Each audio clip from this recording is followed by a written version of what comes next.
आदित्यपुर में भाजपा नेता के घर पर ताबड़तोड़ फायरिंग। 3 दिन में दूसरी वारदात से दहशत, सीसीटीवी में हमलावर कैद। सरायकेला खरसावां जिले के आदित्यपुर थाना क्षेत्र में मंगलवार सुबह अपराधियों ने एक बार फिर बेखौफ होकर फायरिंग की घटना को अंजाम दिया। सालडी बस्ती स्थित आशियाना के पास भाजपा नेता सपन दास के घर को निशाना बनाते हुए सुबह करीब 6:55 बजे स्कूटी सवार 3 बदमाशों ने ताबड़तोड़ फायरिंग करनी शुरू कर दी। इस घटना से पूरे इलाके में दहशत का माहौल बन गया। घटना के समय घर के सदस्य अपने अपने काम में व्यस्त थे, तभी 2 बदमाश घर के पास पहुंचे और खिड़की की ओर निशाना बनाते हुए 3 राउंड फायरिंग कर दी। राहत की बात यह रही कि गोलियां खिड़की के लोहे के ग्रिल में जा फंसी, जिससे घर के अंदर मौजूद लोग बाल बाल बच गए। फायरिंग की आवाज सुनते ही आसपास के लोग सहम गए और घर में किराए पर रह रहे लोगों ने तत्काल सपन दास को सूचना दी। सूचना मिलने पर जब सपन दास बाहर निकले तब तक हमलावर मौके से फरार हो चुके थे। घटनास्थल से पुलिस ने 2 खोखा बरामद किया है। घर में लगे सीसीटीवी कैमरे में पूरी वारदात कैद हो गई है, जिसमें 2 युवक फायरिंग करते और फिर भागते नजर आ रहे हैं, जबकि एक अन्य युवक स्कूटी पर इंतजार करता दिख रहा है।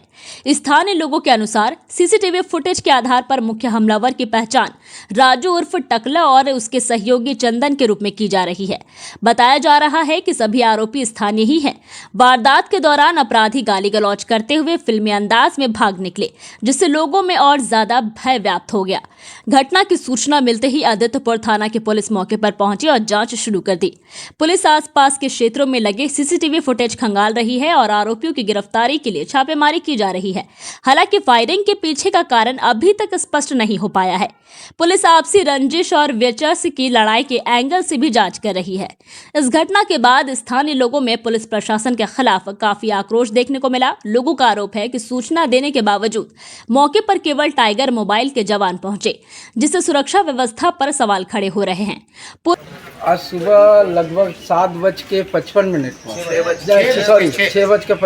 में हम लोग छत में कुछ काम कर रहे थे, तो अचानक 3 फायरिंग का आवाज़ कान में आया। तो मेरा मिसेस भी मेरे साथ ऊपर में थी। मैं मेरा मिसेस को बोला कि देखो फायरिंग का आवाज़ आया, तो मेरा मिसेस तो उतना जानती नहीं है। वो बोली कि नहीं कोई फटाका उटाका फोड़ता होगा।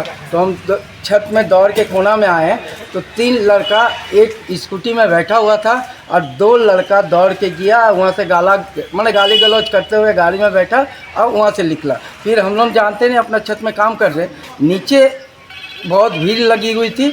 तो हम लोग को बुलाया गया, भाई आपका घर में ऐसा ऐसा हुआ है, आपको पता नहीं। फिर हम लोग नीचे आके देख रहे हैं तो खिड़की में 2 नीचे खोखा गिरा हुआ था और खिड़की में दागी आ गया था। फिर मैंने मोबाइल टाइगर को फ़ोन किया, मोबाइल टाइगर आया और पूरा देखा, बात थाना से किया और खोखा लेके गया। फिर नेक्स्ट बार 3 थाना का 1 मोबाइल टाइगर और 2 आया, पूरा सीसीटीवी फुटेज लिया, फिर देखा और वो हमें मैंने बोल के गया कि शाम तक हम लोग उनको गिरफ्तार। क्या लगता है जान पहचान का है कोई? मेरा साथ किसी का कोई दुश्मनी नहीं है, कोई किसी का वाद विवाद। तो लड़का लोगों को अगर देखे तो पहचाने के लिए वो तो सीसीटीवी में है। ऐसा वो लोगों को भी हम नहीं पहचानता, क्योंकि हमसे आमना सामने नहीं हुआ, लेकिन सीसीटीवी बता रहा है कौन है कौन।